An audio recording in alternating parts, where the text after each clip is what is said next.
2023 ரிலீஸான retribution வேலை வேலைன்னு ஓடிக்கிட்டு இருக்காரு பேங்க் ஆபீசரான நம்ம ஹீரோ. படுத்தாலும் வேலை, பல்ல விளக்குனாலும் வேலை. பொண்டாட்டி என்ன சொன்னாலும் காது கொடுத்து கேட்க மாட்டாரு. பசங்க இருக்கிறதையே கண்டுக்க மாட்டாரு. பொண்டாட்டி நான் அர்ஜென்ட்டா வெளியே போறேன், பசங்களை கொண்டு போய் ஸ்கூல்ல விடுங்க. இவருக்கும் வேலை இருக்கு, ஆனா வேற வழி இல்ல. இவரோட குட்டி பொண்ணு அடாவடி, ஆனா அடிதடி. எப்பவுமே அண்ணனும் தங்கச்சியும் சண்டை போட்டுக்கிட்டே இருப்பாங்க. இவங்க ரெண்டு பேரையும் சமாளிப்பதே நம்ம ஹீரோவுக்கு பெரிய தலைவலி. இவரோட பையன் ஸ்கூல்ல கட் அடிச்சுட்டு அவனோட கேர்ள் ஃபிரெண்டு கூட ஊர் சுத்த போறான் போல. இதை கண்டுபிடிச்ச நம்ம ஹீரோ டேடி என்ற முறையில் கண்டிக்கிறாரு. ஆனா அவன் டேடியை எச்சபச்ச கமெண்ட் அடிச்சுட்டு திட்டிட்டு போயிட்டான். இவரும் காரை ஓடிக்கிட்டு கூடவே பொண்ணையும் ஓடிக்கிட்டு போற வழியில பையன் கிட்ட சாரி கேட்டுட்டு அவனையும் பிக்கப் பண்ணிக்கிட்டு இவங்க ரெண்டு பேரையும் ஸ்கூல்ல விட போறாரு. அப்போ போன் ரிங்க அடிக்குது. அந்த போனு யாருன்னே தெரியல. இவரும் அட்டன் பண்ணி யாருன்னு கேக்குறாரு. அவன் உங்க சீட்டு கடியில நான் பாம் வச்சிருக்கேன், நீங்க இறங்க நான் வெடிக்கணும்னு சொல்றான். இவரு அதை மதிக்கவும் இல்ல நம்பவும் இல்ல.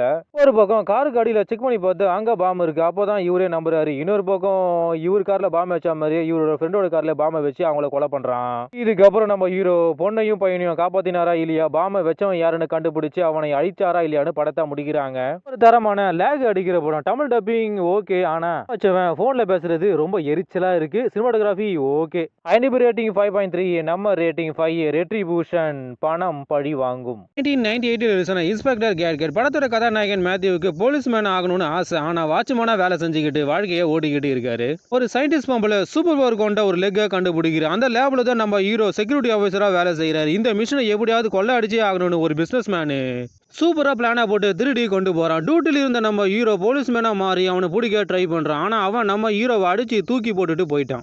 அந்த சயின்டிஸ்ட் பம்புல நம்ம ஹீரோவை காப்பாத்தி சூப்பர்மேனு கொண்ட சூப்பர் பவரா மாத்தி விட்டுட்டா. நம்ம ஹீரோவும் அந்த சூப்பர் பவரை கண்ட்ரோல் பண்ண ட்ரைனிங் எடுக்கிறார். இன்னொரு பக்கம் இவருக்கு போலீஸ் டிபார்ட்மெண்ட்ல வேலையும் போட்டு கொடுக்குறாங்க. இவரும் சிட்டியில் நடக்கிற குற்றங்களை கண்டுபிடிக்கிறாரு. தேடி தேடி குற்றவாளியை பிடிக்கிறாரு. இதனால இவருக்கு அவார்டும் கிடைக்குது. இதுல காண்டான பிசினஸ் மேன் இவரை மாதிரி ஒரு ரோபோட்டை ரெடி பண்ணி ஊருக்குள்ள விட்டுட்டான். அவன் ஊருக்குள்ள புகுந்து மக்களை துரும்புத்துறான். ஆனா படி நம்ம ஹீரோ மேல விழுது. இதனால போலீஸ் டிபார்ட்மெண்ட் நம்ம ஹீரோவை தேடுது. இதுக்கப்புறம் நம்ம ஹீரோ இவர மாதிரி இருக்கிற அந்த ரோபோட்டை கண்டுபிடிச்சு அந்த பிசினஸ் மேனை சட்டத்துக்கு முன்னாடி கொண்டு வந்தாரா இல்லையா. சிஜி ஒர்க் என்ன பண்ணணுமோ அது நல்லாவே பண்ணிருக்காங்க. ஆனா கதை திரைக்கதையில கோட்டை விட்டுட்டாங்க. படம் பயங்கரமா லேக் அடிக்கும். அங்க எங்க காமெடி பண்ண ட்ரை பண்ணிருக்காங்க. ஆனா வேலைக்கே ஆகல. தமிழ் டப்பிங் சினிமாட்டோகிராஃபி ரெண்டுமே நல்லா இருக்கு. ஆனா படம் ஐஎன்டிபி ரேட்டிங் 4.1, நம்ம rating 4. Inspector gadget superman. 20 big octopus. கடல்ல ரெகுலர் மீன் பிடிக்கிற நம்ம ஹீரோவும் அவனோட எடுபடி அலகைகளும் ஒரு வினோதமான ஆக்டோபஸை கண்டுபிடிக்கிறாங்க. இதை எப்படியாவது வாங்கி ஆகணும்னு ஒரு பிசினஸ் மேனு முயற்சி பண்றான். ஆனா நம்ம ஹீரோ கொடுக்க மாட்டான். ஒரு கட்டத்துல அந்த பிசினஸ் மேனு அந்த ஆக்டோபஸை திருடிக்கிட்டு போயிட்டான். இன்னொரு பக்கம் இந்த குட்டி ஆக்டோபஸை தேடிக்கிட்டு பெரிய மம்மி ஆக்டோபஸ் ஊருக்குள்ள வருது. இதுக்கப்புறம் நம்ம ஹீரோ வில்லன் கிட்ட இருந்த அந்த குட்டி ஆக்டோபஸை காப்பாற்றினானா இல்லையான்னு படத்தை முடிக்கிறாங்க. படம் பாட்டு மொக்க. தமிழ் டப்பிங் கேட்கற மாதிரியே இல்ல. சினிமாட்டோகிராஃபி ஓரளவுக்கு நல்லா இருக்கு. ஐஎன்டிபி ரேட்டிங் 4.9, நம்ம ரேட்டிங் 3.4. பிக் ஆக்டோபஸ் கடலின் 8 கால் பூச்சி. 310 to யூமா. பொண்டாட்டி பசங்கன்னு ஒரு சோகமான வாழ்க்கையை வாழ்ந்துகிட்டு இருக்காரு நம்ம ஹீரோ கிறிஸ்டின் பெல். பேங்க்ல வாங்கின கடனுக்காக வீட்டை வேற காலி பண்ணணுமா அப்படின்னு பொண்டாட்டி கிட்ட புலம்பிக்கிட்டு இருக்காரு. பணத்துக்காகவும் ட்ரை பண்ணிக்கிட்டு இருக்காரு.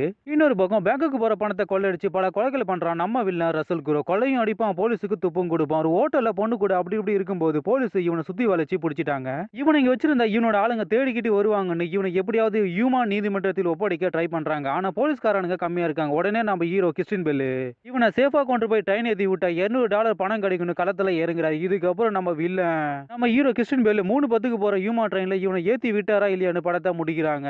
இதுல யார் ஹீரோ யார் வில்லன்னு எனக்கே தெரியல. கிளைமேக்ஸ்ல வில்லனை ஹீரோவா காமிச்சு அந்தர் பண்ணிட்டாங்க. ஒரு வெறித்தனமான படம் பார்க்கணும்னா இந்த படத்தை பாருங்க. தமிழ் டப்பிங் சினிமாட்டோகிராஃபி ரெண்டுமே வேற மாதிரி. ஐஎன்டிபி ரேட்டிங் 7.7, நம்ம ரேட்டிங் 8.4. 310 to யூமா நல்லவனுக்கு வில்லாதி வில்லன். 2016 ரிலீஸான London has fallen. British prime minister இறந்ததுனால லண்டன்ல நடக்க போகும் இறுதி மரியாதைக்கு உலக நாடுகள் இருக்கிற எல்லா தலைவர்களும் லண்டனுக்கு வர்றாங்க. பாதுகாக்க பலமா இருந்தாலும் தீவிரவாதிகள் எல்லா தலைவர்களையும் ஸ்கெட்ச் போட்டு தூக்குறாங்க. இதுக்கு நடுவுல நம்ம அமெரிக்கா பிரசிடென்ட்டும் அவரோட பாடிகார்டான நம்ம ஹீரோவும் லண்டன்ல மாட்டிக்கிறாங்க. இதுக்கப்புறம் நம்ம ஹீரோ தீவிரவாதிகளை அழிச்சு பிரசிடென்ட்டை காப்பாத்தினாரா இல்லையான்னு படத்தை முடிகிறாங்க. ஒரு தரமான ஆக்ஷன் த்ரில்லர் படம். Tamil dubbing cinematography double okay. IMDb rating 5.9, நம்ம ரேட்டிங் 6.4. London has fallen.